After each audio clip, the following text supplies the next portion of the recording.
I know you are primarily focused on what goes on in between the 94 feet, but here in the outside world, especially after last night's game, the reaction, it seems like most people back in the States are rooting for you guys to lose. And then obviously here in Canada, you have a whole country who's probably pulling for the Raptors. Do you guys feel that you guys are kind of the enemy of the series and people want to see you get knocked off the top? Yeah, that's cool. People in the States are rooting against us because we beat all their teams.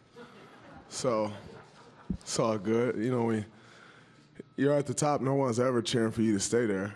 People want to see you get to the top and they want to see you fall. That's just kind of the mind of the most human beings. So it's all good, but yeah, their team's sitting at home with them.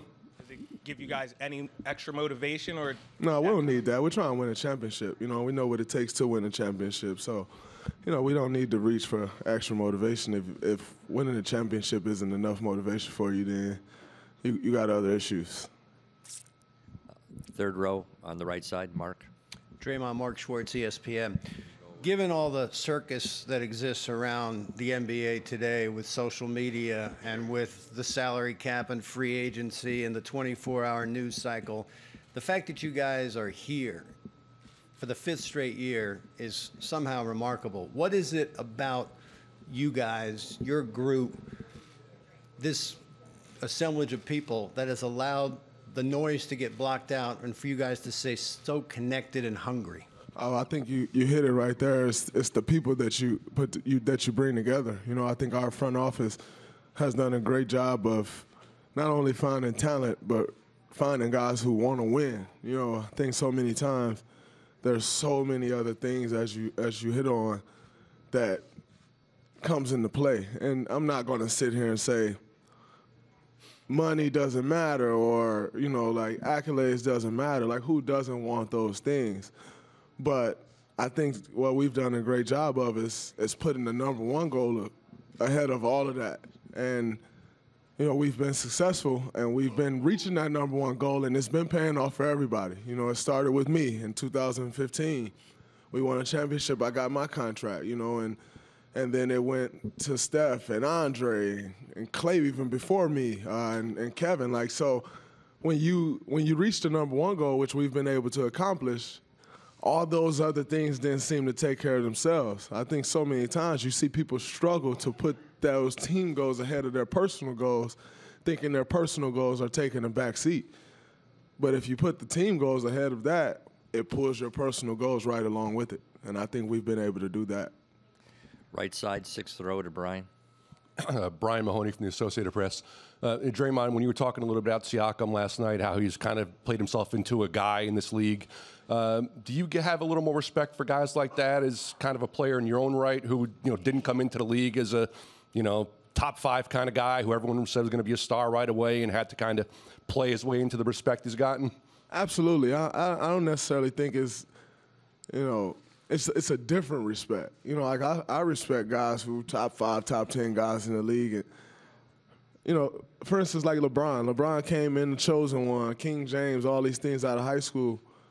And he actually lived up to it. That's incredible. He probably exceeded what everyone even thought that he would be, and yet everybody thought he would be everything. And I think he possibly exceeded that. So you still respect that, but it's a different type of respect when you're talking about a guy who, like the guys who really got it out the mud. Like, you come into this league and there's really no space for you. You're essentially someone who kind of come in and, you can be out in a year, you can be out in 2 years, you can be out in 4 years. And to gain that respect and, to, as I said before, like become a guy, become one of those guys, I think is special. And, Siakam has done that. He's become second option on his team, some nights the first option, like last night. But, I can't say I foresaw that.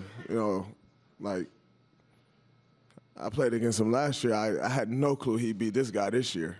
But he spent a lot of time in the gym and it's paying off in this game. So it's a different respect for guys like that. Not that I don't respect other guys who's up there. But she's got a different appreciation for it. Left side, fourth row, Tim. Draymond, Tim Kalkame, The Athletic. Obviously, Kevin's, whether he's physically ready, he's up in the air, you don't know. But do you see him, he's around the team now out here, do you see him mentally kind of getting prepared? Do you see him mentally moving closer to returning? Yeah, you just see him kind of inching closer back to the team. I think so much has been made of Kevin because of what lies ahead for him is that, he's not with the team, he's not around, he's not a part of it. Shit, in December or November or whatever months I was out, I wasn't around the team either. And Tom Steph is missed, he wasn't around the team either. That's just kind of how the cookie crumbles. You're on your own schedule, you're rehabbing, you're doing all these different things to get back. And so now, you kind of see him around the team more. All of a sudden, he's on the bus to shoot around or to practice. Like, once you start to get closer, you start to kind of move back into a normal schedule. And so you're starting to see hear his voice more. You start to hear him coming up with adjustments, him before the game, giving his input. But, that's kind of just the natural build-up when you're going through an injury. Left, front row, go ahead, Tim. Tim Reynolds with the AP. Draymond, it's been a long time since you guys woke up down 0-1 in a series, obviously, but you were down a couple of times in 15. You were down last year to the Rockets. Do you draw upon those experiences now, or do you just not think of it that way and just figure out how to win Sunday? I think each series is different. Like you said, this was a while ago, so it's a different feel. You never lose that experience. You can always look back on it and it's more about how you felt. What was your mindset then? But it's impossible to be the same because it's completely different teams. And although some of us may have that experience, others on our team have not had that experience. And so you can always look back and kind of, recall those feelings that you had. But it's a different situation. Each series presents its challenges, as this one does, and it's on us to figure those challenges out and then do what we need to do to, exceed those. Sixth row in the middle, Draymond. Robert Littal, BSO. Just your personal opinion on Draymond after a game, especially an NBA Finals game. Do you think the media should just stick to what happened on the basketball court, leave the other stuff for social media? And if those questions do come up, like the question with Drake, how would you prefer those questions to be framed? You can ask. People can ask what they want. I think at the end of the day, it's on us whether we want to answer it or not. It really don't bother me. As Drake talking on the sideline, I think so many people make a big deal out of it. It is what it is. He a fan, he talk, and it gets more attention because he's Drake. So many people have complained about it. You don't let any other fan do that. Yeah, any other fan just not Drake. So they probably shouldn't be able to do that. That's just kind of how the cookie crumbles. He's worked his ass off to be who he is, and when you do that, I think we all know when you do that, you get more leash than others. So I think there's so much talk and the NBA need this. No, they don't. He worked to be who he is. You should get more leash, but I don't mind it. It's fun for me. So it is what it is. I don't really care what people ask. Left side, second row, Mindy. Hi, Draymond. Mindy Bach, ABC 7 Sports. Before Game 1, Andre said that the Raptors obviously have a lot of deer out there. We saw that transition in Siakam's speed as well. Team-wise, how does their speed compare to other playoff series that the Warriors have been in? They definitely have a lot of speed. Then we're going to go to one way to go to number 3, the gentleman right behind. I think we've definitely, come across some teams with a lot of speed, but we have to, we've seen it now. And so we know, you can hear about it all you want. Our coaching staff has preached about it. Since we found out we were playing them transition defense, it's different once you see it and you feel it. And so, now that we got a feel for it, we know how to adjust. We know how important that it is. And, it's on us to then make the effort. All transition defense is effort and communication. So it's on us to make sure we make that effort in getting back and getting our defense set and communicating, who has ball, who's picking up the shooters. They're very fast. A little faster than it even looks on tape, that's for sure. Right-hand side, third row, Phil.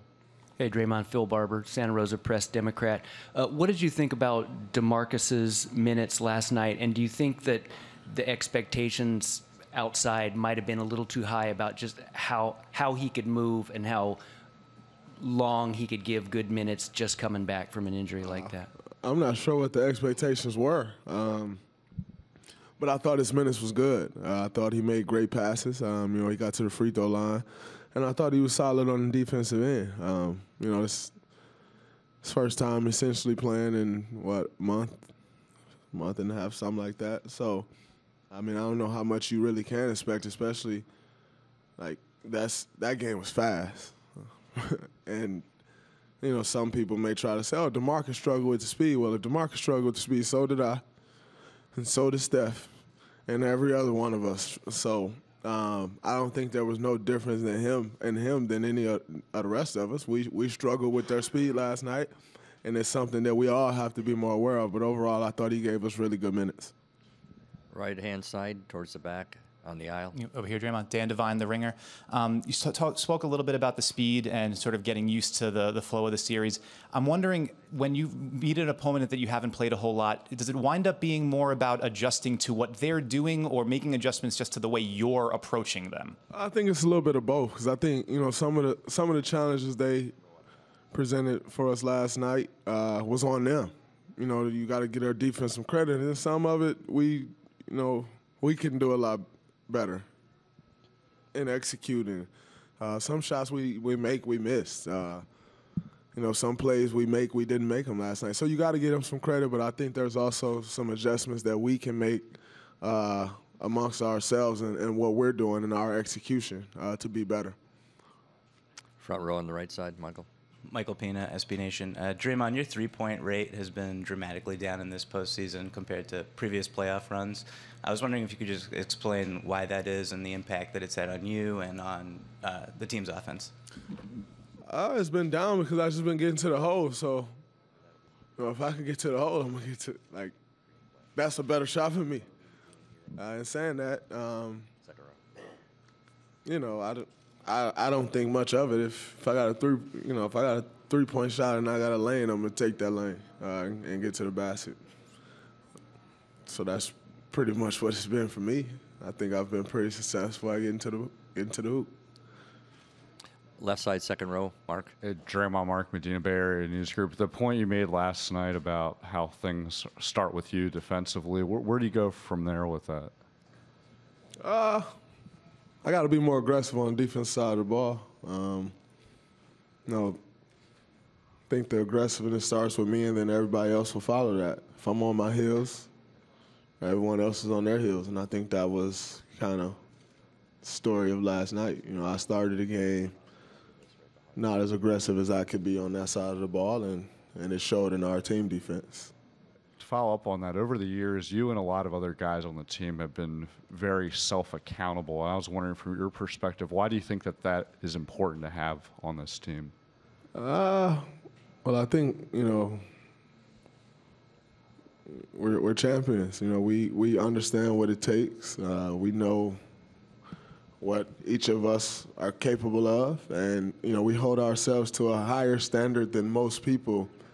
I think people hold us to a higher standard, but we hold ourselves to an even higher standard. So when we feel we're falling short of that, we're not afraid to say it.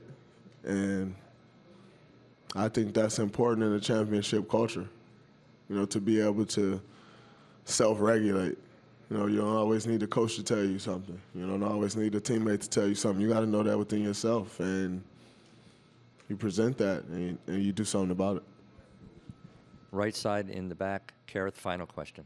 Hi, Kareth Burke, NBC Sports Bay Area. Just to follow up on DeMarcus, can you summarize what kind of a career moment this is that he has reached an NBA Finals? Some guys don't get to taste that in their career, especially when he overcame 2 long-term injuries with the Achilles and the quad. I think, it's a great moment. It's his first playoffs, and he's playing the NBA Finals. It's a special moment, but and especially with everything that he's battled back from, like you said, the Achilles a little over a year ago, and then suffering the quad injury, 6 weeks ago or whatever it was. It's special. A special moment for him, a special moment for us seeing him out there. No, it'll be even more special if we can win this series and he get a ring and we all get a ring. So, that's what it's all about. I don't really think any of us are playing just to say we made it to the finals. Losing in the finals is no fun. You lost all your summer to walk away with nothing. So we want to win.